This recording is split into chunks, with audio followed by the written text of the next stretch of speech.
안철수가 트럼프 1박 2일 나라 체면이 말이 아니다. 이렇게 이야기를 했죠.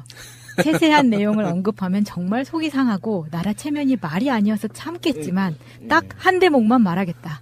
1박 2일 국빈 방문이 품격 있는 나라에서 있을 수 있는 일이냐. 왜 동창이 나한테는 안 찾아와 이건가요? 만나야 되는데 시간이 부족할까봐 지금 벌써. 개새끼 진짜 그 입주댕이를 짱돌로 확 조사버리고 싶네 진짜. 제주도 갔을 때 제가 3박 2일이라고 표현했던 건 밤늦게 도착해서 새벽같이 나왔거든요. 제주도에서. 네. 요게 그 트럼프가 지금 사실 그런 거야. 11월 5일 날 오후에 도착해요, 일본에. 그래서 사실 잠만 자. 온통 보내는 건 월요일이야. 예. 그리고 화요일 날 오전 일찍 출발해. 예. 요거는 이제 정확히 말하면 2박 1일인 거예요. 그렇죠. 근데 트럼프가 한국에 오는 건 7일 날 오전에 도착해요. 그래서 그날 하루를 통으로 써. 그래서 국회 연설하고 도착해서 하루를 통째로 쓰고 그 다음날 국회 연설하고 오후에 중국으로 가. 요거를 조금만 더 이렇게 우리가 조금 우리식으로 해석을 하면 이런 경우는 1박 2일. 그러니까 정확한 워킹데이로만 치면 이거 2박 2일이라는 표현이 더 적합하죠. 네. 예. 그러니까 이거는 그렇게 접근을 하는 수도 있는데 저는 제가 아까 우리 안 대표 입주댕이를 짱돌로 조사부르고 싶다고 충동을 느꼈던 이유는 미국 대통령이 2박 3일 있고 3박 4일 있으면 이 정부가 미국한테 굉장히 대접받고 인정받는 나라인 거고 1박 2일이면 대접을 못 받는 거라는 그 발상 자체가 사대주의에 네. 그렇죠. 기여되어 있는 거의 거죠. 노예의식에 네, 가까운 노예의식 거예요. 갖고. 그래서 네. 일본은 2박 3일인데 한국은 1박 2일이니까 일본만큼 대접을 못 받았다. 이렇게 안철수. 뭐 이거잖아요. 쇳내 마님 쇳내 집에 하루만 더 묵어주십시오. 그렇죠. 그 막 이런 얘기입니다, 거잖아요. 지금. 네. 이거는 21세기 정치인으로서요. 도저히 가질 수 없는 정치적 신념인 거예요. 너무 후져요 진짜. 이게 외신으로 발상 자체가. 나갈까봐 예. 엄청 불안해. 이미 나간 것 같은데요. 이거는 용서할 수 없는 사대주의 발상이고요. 둘째로 제가 얘기를 해보면 한반도에 미국의 어쨌든 속국들이 있는 거잖아요. 예, 1순위가 일본이에요. 예. 이건 변함없는 그렇죠. 예, 겁니다. 예. 그리고 우리는 없어 보여요, 사실은. 왜 그러냐면 역사상 우리는 미국이 볼 때 언제든 중국으로도 붙을 수 있거든요.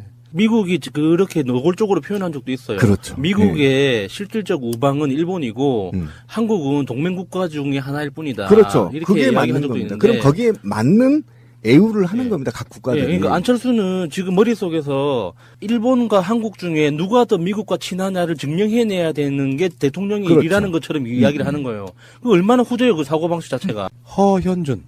이 이름은 정말 우리가 박근혜 정권의 일개 행정관의 이름을 처음으로 기억하게 된 게 바로 허현준이에요. 예. 그렇죠. 그래 허현준이 지금 최근에 나왔던 것들 중에 뭐 최민희 의원이 포함된 낙선운동을 주도했다 이런 얘기도 나왔고요. 허현준이 예산이 부족한 경우에는 이렇게 삼각고리가 있어요. 국정원하고 청와대 행정관인 허현준이 이제 실무 담당자였겠죠. 그리고 경경련과 이렇게 삼각고리로 해가지고 길거리에 나가게 만드는 건 어버이연합이지만. 그러니까 이런 온갖 악행들을 담당했던 허현준이 검찰에 출석하면서는 이렇게 이야기를 하고 가요. 허현준의 혐의가 화이트리스트였어요. 네. 화이트리스트로는 구속이 힘들걸? 이런 느낌으로 들어갔어요. 근데 구속영장이 청구돼가지고 바로 구속됐습니다.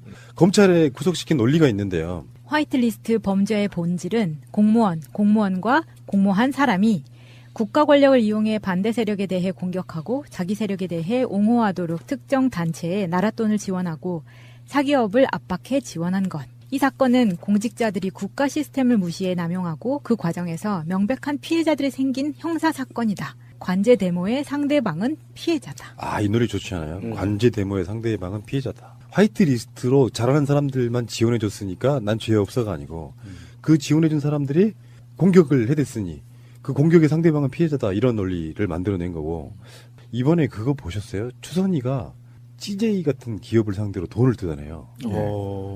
와, 그러니까 어버이연합의 사무총장이신 그 사기꾼 같이 말씀하시는 추선이. 신비님 추선이 연설하는 거 여러 번 들어보셨죠? 아, 저 길거리에서도 많이 보고 진짜 인사도 약장사 하는 아니야? 사이예요. 아. 네. 근데 그 사람이 내가 정말 나쁜 맘 먹었으면요. 박근혜 정권이 붙어가지고 수억 벌었을 것 같아. 아, CJ에서 뜯어냈다면은 진짜 최고봉이거든요. 그 대기업 재벌들 중에서도 CJ는 어떤 재벌의 조상님이잖아요. 삼성도 사실 CJ에서 이제 그 분사에서 나와서 CJ보다 더 커진 거지. 원래 뿌리 조상님급은 이제 CJ라서 그 짠돌이 정신 있잖아요. 돈 안 되는 곳에는 절대 돈 쓰지 않는 짠돌이 정신으로 유명한 회사인데 거기에서 돈을 뜯어냈다면 정말 이 양아치 지수로는 최고봉을 찍은 거죠, 진짜. 근데 이 추선이하고 정경련과 그다음에 박근혜에서는 기억나세요? 퍼포먼스한 거 박근혜가 그 천만인 서병 제일 먼저 하면서 기억나. 다 이게 연결고리가 돼 있는 거거든요. 그러니까 그것이 아까 말한 대로 화이트리스트가 범죄가 아닌 거냐? 저는 이제 이 논쟁에서 화이트리스트든 블랙리스트든 범죄 행위입니다. 국가 네. 있어서는 절대 안 되고요. 그리고 만약에 그러니까 화이트리스트하고 블랙리스트를 구분할 수 있는 거냐? 저는 없다고 봅니다. 왜 그러냐면 우리가 이민자 씨 우리 방송에 나왔지만 그분이 이제 그때 이제 기억이 아물거린 게 무슨 작품을 해당 부처에 넣었다는 거 아닙니까? 그 공모전에 넣었는데 거기에서 담당자가 직접 연극의 대본을 수정하려고 하거나 또는 공모를 취소해달라 이렇게 요구를 했다는 거 아닙니까? 그러면 그 자리에 누가 갔죠? 화이트리스트가 간 거 아닙니까? 그러니까 이게 지금 검찰이 아까 우리 권 PD가 정말 이 글이 마음에 들었다 문장이 이렇게 얘기한 게 결국은 화이트리스트 때문에 피해자가 생긴 거거든요. 그래서 화이트리스트하고 블랙리스트를 구분할 수가 없다. 똑같은 죄다라는 거예요. 그렇기도 한데 이 검찰 관계자가 말했던 아까 그 마차님이 읽어주셨던 그 이야기에서 관제대모의 상대방은 피해자라고 했지만 사실 이 관제대모의 목적을 생각하면 정치 개입이거든요. 그리고 치가 떨리죠. 예. 왜 그러냐면 이들은 백남기 사망자를 공격했고 가족을 예. 공격했고 예. 세월호 유가족을 공격했잖아요. 예. 그러니까 이게 오프라인판 댓글 작업인 거잖아요. 그렇죠. 그러니까 이거는 명백한 뭐 정치 개입의 하나로도 볼 수 있는 건데 단순히 이 블랙리스트의 피해자 그리고 화이트리스트는 가해자 이렇게만 볼 건 아닌 것 같아요. 근데 그게 이제 이게 연결된 것 중에 뭐 이런 일화도 나와요. 허현준이 보수단체 지원하는데 소극적이라고 정경련 사회공헌팀 소속 직원을 다른 팀으로 보내버리는 거예요. 예, 예. 그러니까 사실 정경련 입장에서 보면 좀 무조건 이야기를 들어주는 게 아니라 세세하게 무슨 뭐 어버이연합이네 누구네 돈 좀 줘라고 했는데 네. 잘 안 해. 그러니까 윗선에다 이야기해가지고 저 새끼 좀 쫓아내요. 뭐 이런 식의 파워를 부리는. 그러니까 뭐 정경련을 옹호하고 싶은 마음은 없지만 담당했던 쫓겨났다는 직원 있죠. 다른 부서로 쫓겨났다는 직원. 이 직원 입장에서 보면 그래도 뭔가 서류상 그 명분이 될 만한 근거는 확보해야지 자금을 집행할 거 아니에요. 그렇죠. 근데 어버이연합 같은 단체에서 아무 서류도 없이 그냥 전화 한 통으로 나 국정원 빼겠으니까 돈 줘 이러는데 세상 어떤 직원이 알았어요 전화 한 통 받고 입금을 하겠습니까? 자기들이 지원해줬던 단체 중에 한국 대학생 포럼이라고 이것 보고 좀 화가 났어요. 유명해요. 그 젊은 애들이 어떻게 저런 마인드로 살까 싶은 정도 그 대학생 포럼 애들이 이제 예. 이렇게 되겠지. 정경련에서 얼마 좀 주기로 했어. 그래서 연결을 시켜줬겠죠. 그렇지. 전화를 해. 근데 이 사람이 안 받아. 귀찮은 거야. 그러니까 이쪽이 꼰질렀지. 허현준한테. 전화 안 받던데요. 그러니까 빡이 돌아가지고 윗사람한테 얘기하고 그냥 전부시켜버리는 이런 방식이고. 지금 이게 이걸로 끝나는 게 아니고요. 김기춘하고 조윤선은 지금 블랙리스트 건으로 지금 네. 잡혀져 있는 거잖아요. 그렇죠. 확 드러나 있는 죄로만 따지면은. 네. 그래서 지금 허현준이 구속되고 나서 조윤선이 지금 풀려났잖아요. 1심에서. 네. 허현준이 구속되고 나서 그 후에 조윤선이 풀려나고 나서 또 굉장히 많은 것들이 지금 나왔거든요. 조윤선은 지금 제가 봤을 때 구속 금방 되게 생겼어요, 지금. 지금 그리고 귤이 한참 예. 철이라서. 귤이 한참 맛있는 때니까 괜찮을 거예요. 최근에 나왔던 것 중에 조윤선이 모든 정황을 다 알고 있었다는 것까지 다 나왔는데. 예, 다 예, 나왔죠. 증언까지 나왔는데 예. 조윤선은 지금 활보하고 있는 거 아니에요. 예. 제일 부러운 사람은 누구겠어요? 박근혜 씨 아니야. 윤선이 더 나갔는데. 나오자마자 피부 관리 바로 해가지고 예뻐졌나요? 예, 아니 한 절반 정도 돌아왔더라고요. 피부 관리라는 게 개념이 뭐예요, 근데? 뭐 맞고 이러는 거? 바로 관리 들어갔겠죠. 평소에 하다가 그 한동안 못했는데. 그럼 무너지죠, 얼굴이. 그러겠지. 네, 지금 주사도 아무래도. 많이 맞고 열심히 막 한 것 같아요. 딱 봐도 티가 나던데요. 그게 이제 그 합리적인 의심이죠. 네. 사실 우리가 뭐 이런 방송을 이런 얘기 하면 안 되는데 우리는 팟캐스트니까 뭐 정치인들 중에 뭐 미모 대결하고 나경원하고 예. 막 이런 얘기 했었잖아요. 조윤선. 예. 그런데 민낯을 처음에 검찰에 나올 때 민낯을 보고 사람들이 깜짝 놀랐었잖아요. 예.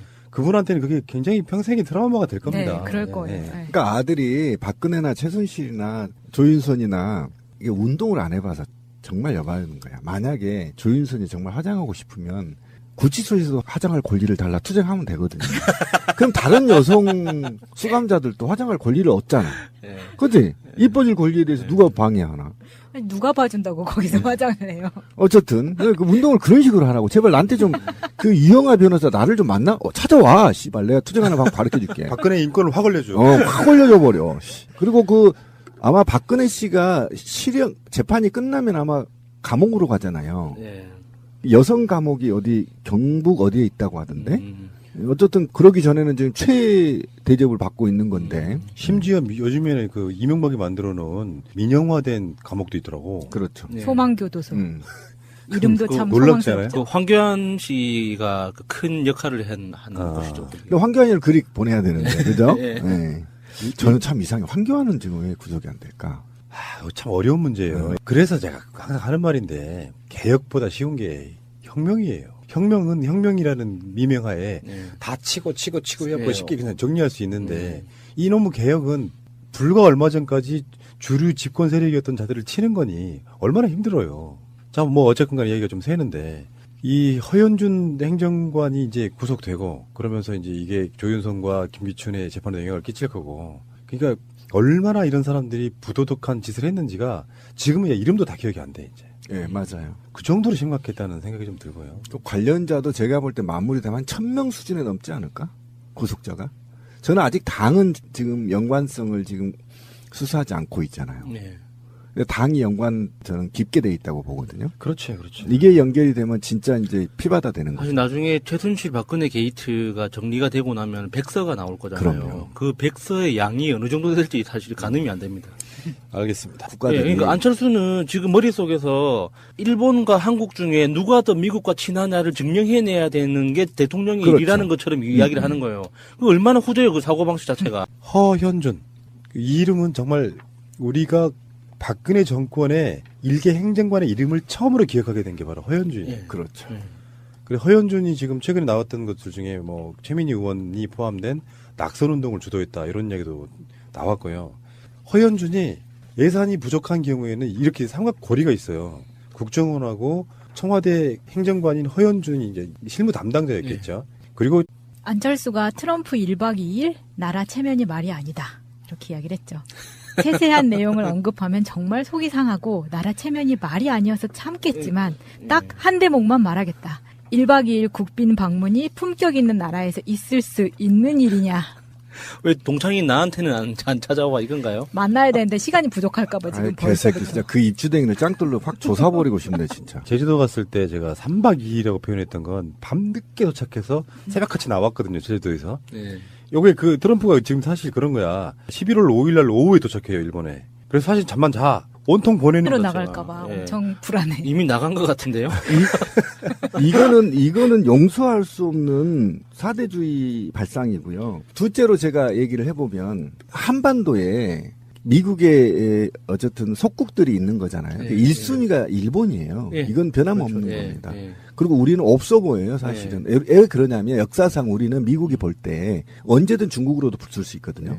미국이 그렇게 노골적으로 표현한 적도 있어요. 그렇죠. 미국의 실질적 우방은 일본이고 음. 한국은 동맹국가 중에 하나일 뿐이다. 그렇죠. 이렇게 그게 이야기한 맞는 적도 겁니다. 있는데. 그럼 거기에 맞는 애우를 하는 예. 겁니다. 각동을 느꼈던 이유는 미국 대통령이 2박 3일 있고 3박 4일 있으면 이 정부가 미국한테 굉장히 대접받고 인정받는 나라인 거고 1박 2일이면 네.